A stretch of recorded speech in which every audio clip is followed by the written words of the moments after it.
So, Colin, I've already asked you this before, in terms of how long you worked at Starkstrom, but remind me.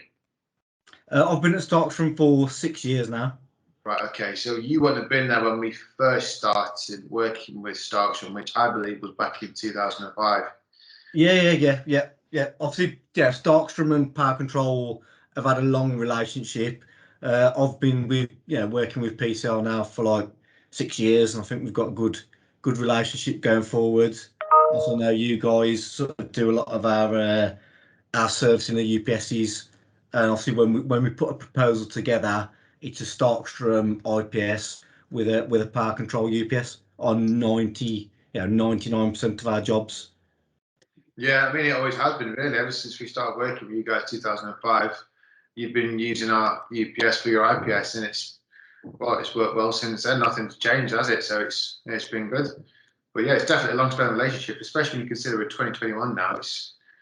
And we're both both companies as well, grown at a similar pace, haven't we? We're both grown at a similar rate during that time, haven't we? Yeah, it's definitely been. Yeah, we did benefit a lot during like the PFI sort of era. Obviously, that's now drawn to an end. So now there's still some nice large jobs out there, but I think the new hospitals being built, I know they've identified a new, 40 new hospitals that are going to get built, but a lot of those aren't really new. They're kind of refurbs and jobs that have been around in the past. So just looking forward to a nice bit of investment from the government if they're listening. Similar point to you. I mean, you're definitely right in terms of the new hospitals.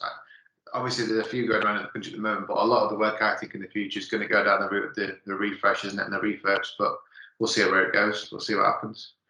I thought it might be a good idea to do a bit of an overview on HTM because it's obviously so important with what we're doing on the UPS and IPS side in the hospital. So really to give a bit of an overview, and I mean, you're probably a lot more familiar with it than me, Colin, but how does it affect what you're doing? Well, the new HTM has been updated. I say recently, I think it was 2017, 2018, it was updated. The main changes on the new HTM is rather than category 1 to 5, they've now changed it to letters and numbers. So you've got a capital, a capital risk, and then you've got a patient risk. So we're mainly just focused on the patient risk, and it's towards the top end of the scale. So sort of group 4 and 5, sorry, group 4 used to be group 4 and 5, and it's now category A and B, which is what we're focusing on, which is more the sort of the critical care end of the spectrum. Yeah. I do find the HTM quite fascinating actually, because it has been around for a while and it has been recently updated. But what surprises me is the amount of hospitals that don't really have a lot of their kit in accordance with HTM. That surprises me a lot. And the impetus was for some people, there's not necessarily that drive to get things compliant, which I suppose is where we come into, isn't it? Because obviously we always recommend that they are compliant. What's your take on the 2017 update? Because they introduced modular for the first time, didn't they? Modular the actual changes haven't really affected us that much. It does open up additional equipment more, but it does seem to have pushed it down the route of going full belt and braces, so an N+N solution. What we're finding on a lot of sites, they haven't got the space to accommodate that or the funds. So we're having to sort of show them that, well, this is what HTM is requiring if it was full belt and braces, but if you haven't got the space and you've got the funds, then you need to look at that and obviously just see where the solution fits with the budget. Because with every job we could say it's N+N, 2 IPSs, 2 UPSs, but that's not necessarily the most cost-effective way to get a job done and also get a project over the line. So we kind of need to be aware of the HTMs, but then also put a bit of our sensible hat on sometimes when we're looking at proposals and designs, really. Well, yeah, because you can't really, it's not really one rule for all. We all know what it's like in hospitals, and where UPS and IPS are located, it's usually upstairs in the plant room, and space, well, non-existent usually, isn't it? So can be, well, it is definitely a tricky one. It's a bit of a battle for us, isn't it? Yeah, definitely. But we are getting there. I mean, I suppose one of the things we want to stress is the importance of, where possible, sticking to HTM and actually adhering to it, isn't it? Because we want to make sure, like you said, patient safety is coming first at all times, and making sure they've got everything in place for that. Yeah, because on a lot of the time we always stress that we always push for the fully HTM compliant battery solution, and there are sometimes UPS swap outs done with 5-year batteries. But if we were putting a system as new, we always go for the 10-year design life for the RLA batteries with a compliant UPS with its own separate bypass panel, and then that then feeds the IPS. So that's giving full protection for the patient and the staff then, if they plug in a faulty bit of equipment, rather than it tripping out on a normal system. With an IPS, you'll get an alarm on the first fault, so the staff can investigate what the issue is, and then they can either change supplies or just move one bit of equipment to a different socket. And then if the issue persists, then they can send that bit of medical equipment down to the EBME department for testing. Yeah, exactly, and that's really highlighting why IPS is so important in the hospital, especially in the theatre environment. But also why you've got to have a UPS in it. We're talking critical piece of equipment here, and we've got to make sure that the IPS is receiving that, that clean supply of power, and no break-in power as well. It's yeah, it's definitely interesting. I mean, it's one I've noticed is you may find sites where they've got IPS but no UPS, but it's highlighting the importance, isn't it, of making sure they've got both in there and they're both reliable and up-to-date systems. Yeah, definitely. So I think we should expand a little bit on how the UPS and the IPS actually work together as well, because the UPS, the uninterruptible power supply, that's the main point of call, isn't it? So we've got the power coming in to the hospital, coming into the plant room in particular, comes into the UPS. The UPS then converts that power twice. It's what we call online double conversion. So it's going through the inverter, and it's going through the rectifier. We've got clean power, and then we use that clean power to supply your IPS domain. From the IPS, that's when we're going down into the theatre environment, isn't it? Yes, yeah. So from the IPS, your IPSs will serve all of your medical sockets. They're normally blue in colour. So you've got your medical sockets and your equipotential earth jacks. All of that then is connected together as a system. So if any member of staff touches a point around the patient, everything's earthed to the same standards. So there's no current flow between, a bed and a patient, or a bit of extraneous metalwork and a patient.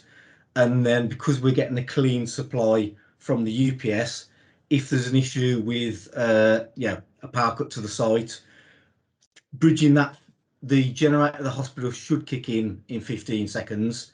If there's any issue with that, the UPS will kick in automatically anyway, straight away. And then also, we've got normally 60-minute battery autonomy. So that's just to give the people enough time, say if it was in theatres, just to close up the patient and minimise any risk. Yeah. And if there's no generator on site, we usually do what? It's 3 hours. Yeah, there's 3 hours, but we do find that most hospital areas do have a generator. So it's very rare that we provide 3 hours. And I think sometimes if they do require 3 hours, we look at alternative means of supply, different and more resilient supplies, just to try and, because of the size the batteries take up, a lot of the times the sites can't accommodate 3 hours. So again, I think probably 95, 96% of the jobs we do are all 60-minute autonomy. Well, we struggle to find the space just for 60 minutes, don't we? Never mind. Yeah, definitely. But you're right. In fact, I've never come across a project yet where they've actually asked for the 3 hours because there's no generator present. There's always usually a generator on site somewhere, isn't there?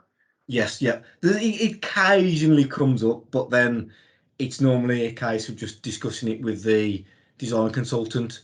Because as Starkstrom and yourselves, we can't really tell the client what they need. It's down to the design consultant to sort of develop the design with the trust. Obviously, we can look at what they're doing and provide our input and guidance throughout that process, but the hospital needs to put an output spec to the design consultants. They need to work up the design, and then we work alongside both hospital and the design consultants just to ensure that the design is a functional design and it works with our equipment. Yeah, you're right. It's not really our job to do the design in that sense, is it? It's down to the hospital. We're just there to advise and execute as best we can, really, aren't we? Yes, we are indeed. Yep. Any particular projects you've worked on, Colin, that stand out to you as interesting? Because we've done so many over the years. But any that stand out to you as particularly interesting?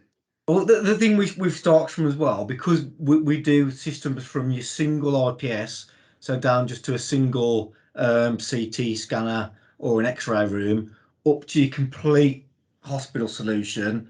On some of the large projects, we've got sort of 115 IPSs, and that's fed by 250 kVA UPSs on like an N+N setup.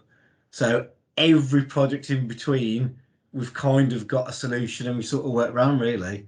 So Yeah. there's not really one there's not really one that sort of stands out as that's the one that we're always refer to, because there is, like I said, there is that many jobs, and every job is sort of an individual job to us really. It's not really one size fits all. So every job we do have a little bit of engagement and develop the design and look at spatial requirements and weights and IPS sizing. So there's quite a few jobs that we get involved in everything from the smallest up to the largest.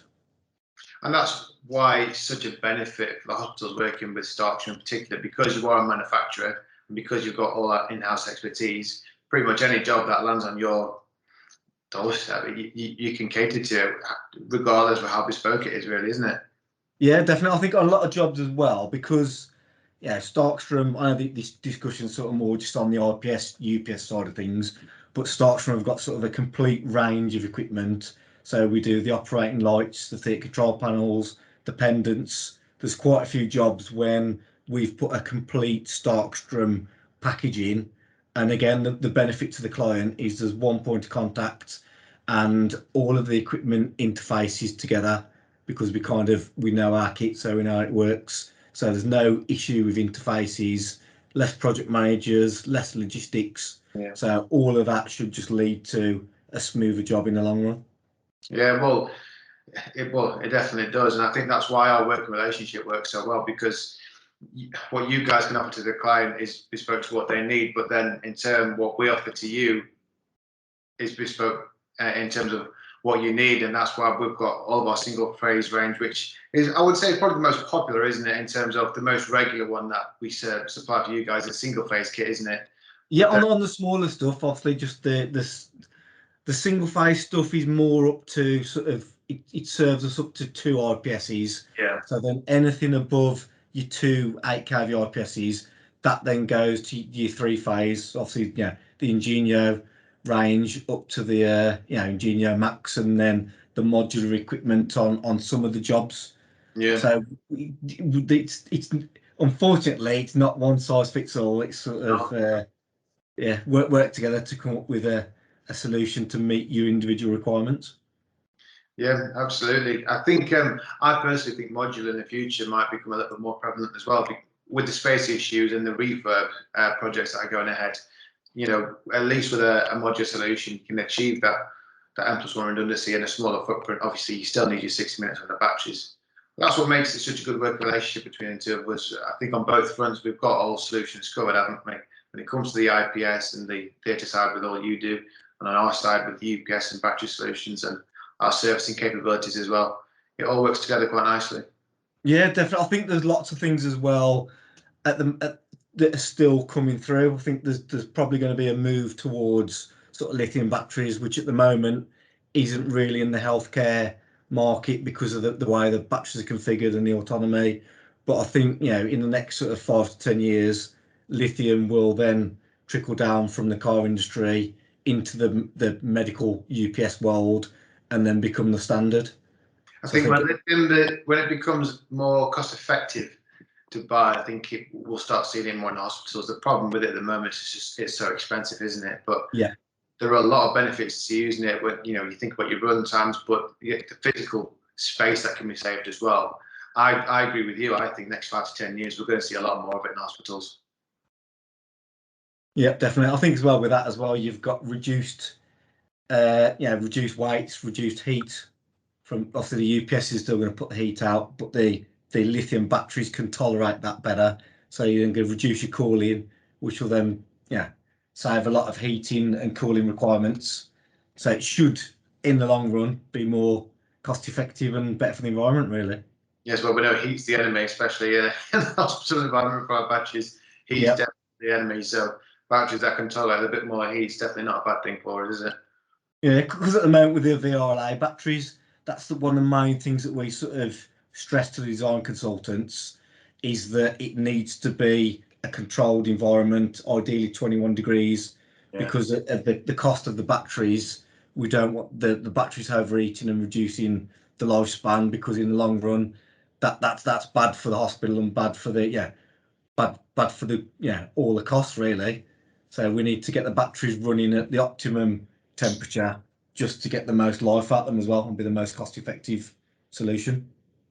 I couldn't agree more, because it's definitely one of the things we come across a lot. When we've got the ongoing maintenance contracts with yourselves, it's the batteries that always seem to be the first to go. It's just when exposed to so much heat, we know obviously the performance goes up, but the lifespan just comes down massively. So being able to tackle that in the future is going to be massively beneficial, especially for the hospitals that choose to use that type of technology. Yes, definitely. But you can get from the lithium though, you will be able to get about up to 15 years from it, won't you? And it's different to the VRLA batteries, because with VRLA, even if it's 10-year design and life batteries, you've got to make sure that environment is perfect. Because if it's not, those batteries are going to fail before the 10 years. With lithium, far more tolerant, and you're going to get much closer to a 15-year expectancy out of them. So it'll be interesting when it actually becomes available. It'll be interesting to see how it performs, especially when there's more out there as well. We'll have more data, won't we? So we'll know. Yeah, definitely. So it'll be interesting to see what happens with that in the future.